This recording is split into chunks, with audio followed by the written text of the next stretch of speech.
Day 29, suicide prevention, anxiety, stress, narcissism, domestic violence. We're going to cover some of it today. Listen, when you're in a relationship, a woman especially, listen up women, you are incubators. Whatever you take in, you incubate, you multiply. That's why when a man gives you his sperm, you produce a child. Okay, that's what you do, you multiply. So it says in the Bible that women can build up their house and then they tear it down with their words. They tear it down by speaking things. And if you want to have a happy home and a great relationship, just shut up. I know I say that, whatever, but women, they tear down their homes with their mouths.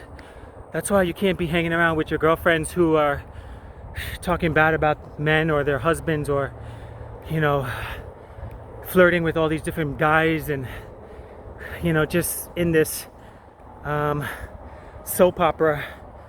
You got to protect yourself, because you're going to bring that back to the home, and your man is going to take that in, and you're going to multiply this. You got to be careful what you're taking in back into the home, because whatever you take in, you're going to multiply it. So if you're taking in gossip, negativity, people that are sleeping around with each other, having babies without even being married, thinking it's okay, like, oh yeah, it's okay to do that, that's what you're going to bring back into the home, and you're not going to have a healthy relationship. I'm sorry, you just won't.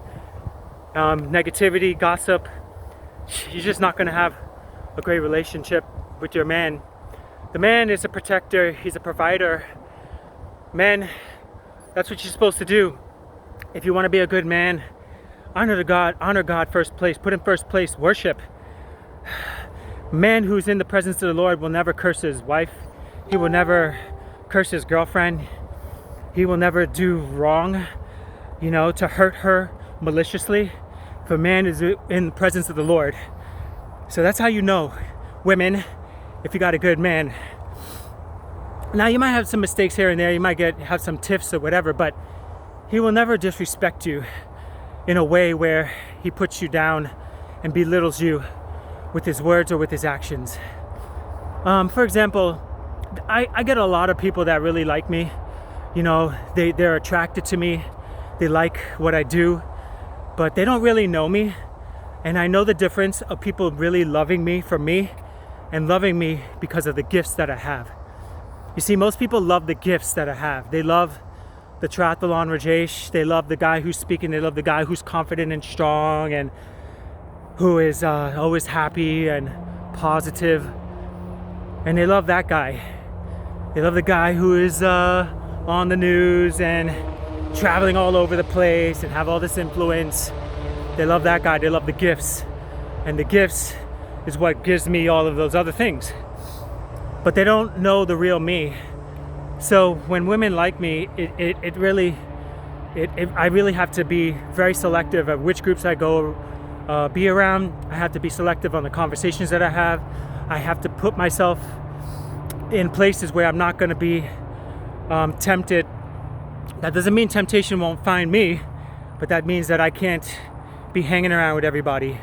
And sometimes that causes some insecurity in a relationship, but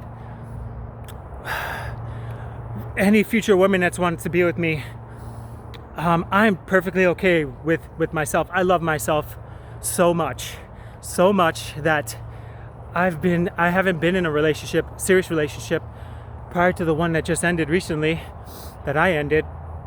It was about 8 or 9 years. Yeah, I dated here and there, and had sex and stuff outside relationship that I'm not entirely happy about. But we all make mistakes, and I'm not saying I'm perfect by any means. But I'm totally happy with being by myself for long periods of time. So any woman that thinks that I'm gonna go and try to get another woman on the side while I'm with them, you have nothing to worry about. Because I say that because I love being by myself. One woman is hard enough to handle. God forbid I have a few. Shit, it's crazy, man. I can't handle more than just one. If I'm in a serious relationship, you're gonna get everything that I have. You might not get it all the time. And when I say that is, people love the gifts, they're attracted to the gifts. But there's really, really dark moments in my life where I just don't feel good about myself. and I'm struggling just like everybody else, and I don't feel confident, I don't feel strong. And a woman is supposed to be able to be a strong helper for her man, and sometimes there's some battles that I'm facing that the woman can't fix. I got to go get outside help. I got to get people that are more skilled in the areas that I need help in, and I do that. I find the help that I need. So it's nothing to be ashamed about, to go get therapy, to go get help, and to talk about your problems and talk about not wanting to live, talk about anxiety and stress. There's nothing ashamed about that. I struggle with that almost every day, but I find ways to be happy and to be joyful and to be hopeful. And hey Mike, hey, good. I find ways to be a light of good in this world. And if you're trying to figure out if you're in a relationship that's domestically abusive, just listen to what your woman is bringing into your life. Look at her friends, study her, see what her friends are doing, see what they're about, see how their relationships are with other people. And then you could start unraveling, because you don't want to just get with anybody. Okay, you don't want to just get with anybody. And that goes for women too. You don't want to just get with any man. You want to get with a man that's on a mission, that knows what he's doing. He's living for the Lord. He's focused, he's disciplined, he's happy, he's hopeful. You want to get with a man that knows what his work is. Nothing worse than getting with a man that doesn't know what the hell he's doing, and he's just drifting on by, just trying to get through the days and just do just good enough. You want a man who knows what he's doing. That doesn't mean you're going to know every single day what you're doing, but at least in a general direction that you're working towards something big, and you know where you're going to be in 5 years. You know what life's months. You know how your life is supposed to feel like. You know what you want it to feel like. You have goals, you have desires.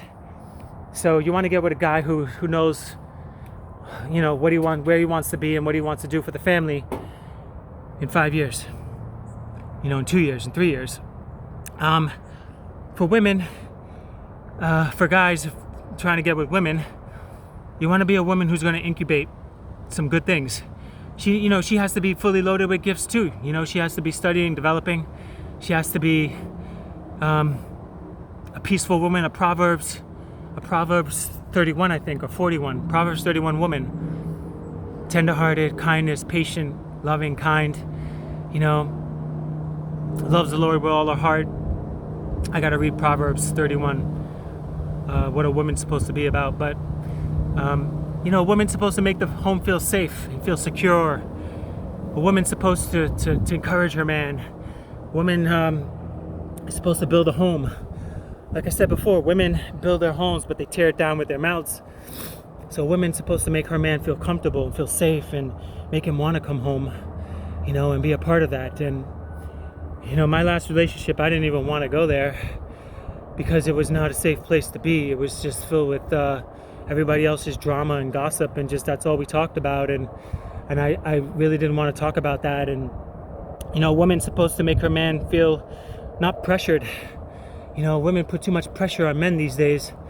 Want to get married by this time, want to have kids by this, want to do this by that, and just always putting all this pressure. And for me, I had so much pressure because I was racing against her biological clock, and everything was so much pressure to get married, pressure to have kids because her time was running out, and pressure to do this and pressure to do that. And it was just so much pressure, and I had so much pressure outside too. And now coming into that home, I had so much pressure again. It just wasn't a happy feeling at all. And eventually, you break when you have so much pressure like that. And you just don't want to do anything. You just want to avoid the whole thing. So that's it. That I don't know if this is really helping anybody, but know that you matter. Know that you can contribute. Know that you are worthy. Know that you need to have some self-respect for yourself, and self-respect comes from knowing your value and knowing where you came from and what your purpose is here. So take time to develop that, and don't just let anybody run your life into the ground. Don't just let anybody tell you how you're supposed to feel and what you're supposed to do, and don't let anybody tell you that you're crazy. Okay, your emotions are real. They're valid, and you should trust yourself. And when people put you down and try to belittle you, that's a abusive relationship, and you need to get out of that. Get better, get help, seek help. Nothing to be ashamed about. Tell people, I love you guys, and never give up the fight. Always believe, and you matter. Okay? Live free, live amazingly.